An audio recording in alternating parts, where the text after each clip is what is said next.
퇴근길과 함께하는 오후 웨더 시간이죠.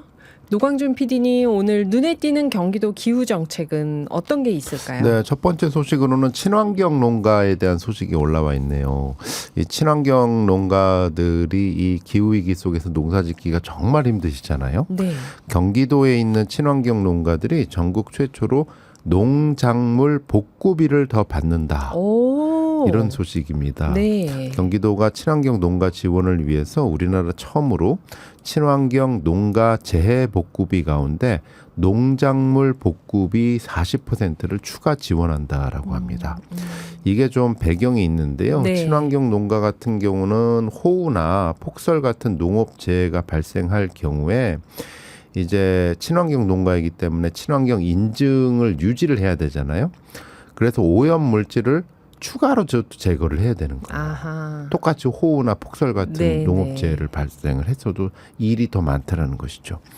일반 농가보다 복구 비용이 많이 필요한데 복구지원금은 지금까지 일반 농가와 똑같았다 그래요. 아. 그래서 친환경 농가들의 어려움이 컸다라고 합니다. 네.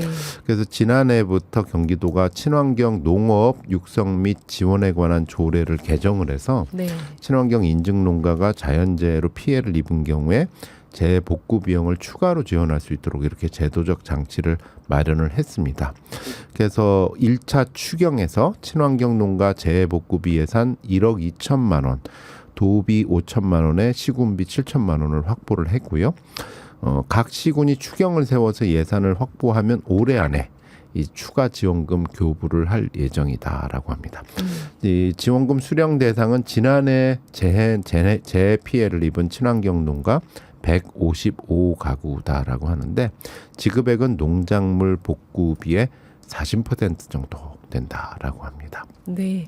어쨌든 친환경 농가가 조금 더 복구 지원비를 받을 수 있는 거니까 다행이네요. 네, 그러니까 이게 그 국내 최초의 첫 사례다라는 거에서 이제 그 의미가 큰 것 같은데 별도의 신청 절차는 필요 없다라고 해요. 예산만 확보가 되면 네. 즉시 농가 계좌로 일괄 지급되는 방식이다라고 합니다. 도청에서 알고 있으니까 네. 친환경 농가를. 그래서 이제 경기도에서는 친환경 농업은 기후변화 대응과 환경 보존에 중요한 역할을 수행을 하기 때문에 친환경 농가의 지속 가능한 경영을 지원하는 출발점이 될 것이다. 이렇게 말을 하고 있는데 이 특히 기후 재난으로 재해가 빈번해지고 또 강도도 세지고 있잖아요. 네.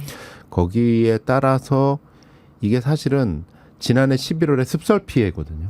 아. 그 얘기가 지금도 이어지고 있는 겁니다. 11월에 습설 예. 피해 입었던 농가들이요. 예, 그게 이제 한여름에까지 이 보상 계속 문제가 아직 해결이 안 되고 이어지는 그리고 거네요. 사각지대가 발견되면 또 조례를 만들고 네. 고치고 그래야 예산이 들어가니까 시간이 가는데 시간이 가더라도 계속 이런 국내 최초 사례는 계속 촘촘하게 만들어 가야 될 것 같아요. 네. 응원합니다. 그래요. 두 번째 소식은요? 두 번째 소식은 도로 파손을 잡는 경기도 도로 모니터링단을 모집합니다. 이거는 뭘까요? 지난번에 사실은 그 오산에서 네. 옹벽이 무너진 것. 예. 네. 그게 사실은 그걸 제일 먼저 경고한 게 시민들이잖아요. 네. 여기 뭔가 도로가 좀 이상하다. 이거 좀 뭐가 문제가 있는 것 같다라고 하는데 경기도가 도로 파손 발견 즉시 신고하는 역할을 맡는 경기도 도로 모니터링단 단원을 7월 28일부터 8월 22일까지 모집에 나섰습니다. 그러니까 시민들의 어떤 신고 기능이 지금까지 뭐 신문고 형태 뭐 이렇게 네. 간헐적으로 있는데 이걸 아예 좀 전문성과 조직적으로 좀 그 시스템으로 만들겠다는 아예 것이죠. 모니터링단을 조직한다. 네, 경기도 또 워낙 넓으니까 네네. 안전하고 쾌적한 도로를 만들기 위해서 누구나 도로 파손을 신고할 수 있는 경기도 도로 등 손괴 원인자 파손 신고 포상금 지급 규칙을 제정을 했는데 네. 보다 효율적인 파손 상황을 관리하기 위해서 모니터링당 시스템을 운영을 한다라고 합니다.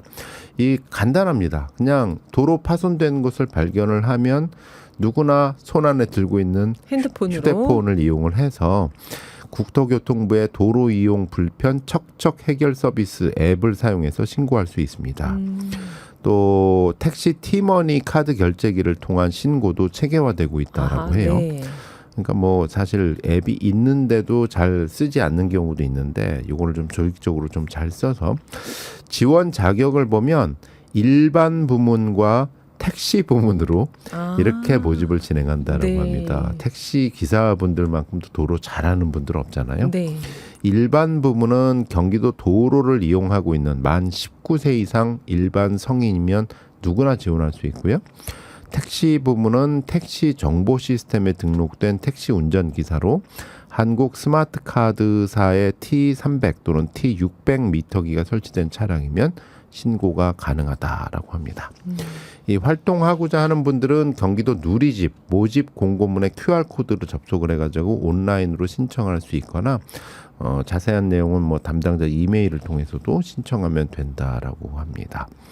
이 선발을 통해 위촉된 도로 모니터링단은 오는 9월부터 2027년 8월까지 2년 동안 활동을 하게 되고요. 단원들의 도정 참여 유도를 고취하고 자긍심을 부과하기 위해서 신고 포상금 지급 또 우수 성과자에게는 도지사 표창 등을 수여할 계획이라고 합니다. 네. 이 예전에 이제 그 교통방송 할 때 이제 도로교통 통신원들 이 활동을 하시면 열심히 하시면 인센티브도 드리고 네, 네. 또 표창도 하시고 그랬잖아요. 지금은 안전이 무엇보다 중요하기 때문에 이런 도로 파손 모니터링단의 활동이 굉장히 많이 기대가 되고 있습니다. 사례가 없는 게 아니에요. 지난 2015년에 택시 운전자분들로 처음 시작했다 그래요. 네. 이게 이제 2020년부터 일반 도민도 참여하는 플랫폼으로 확대가 됐는데 경기도 도로 모니터링단은 도로 이용자들이 일상 속에서 발견된 도로 파손을 편리하게 신고하고 또 관리기관에서 조속히 보수할 수 있는 체계를 만들기 위해서 더욱 노력을 하겠다. 강성습 경기도 건설국장의 말이었습니다. 네, 경기도 도로 모니터링단 관심 있는 분들은 지원해 보시면 좋겠습니다. 감사합니다. 노광준 PD였습니다. 변화의 중심, 기회의 경기, 경기도와 함께합니다.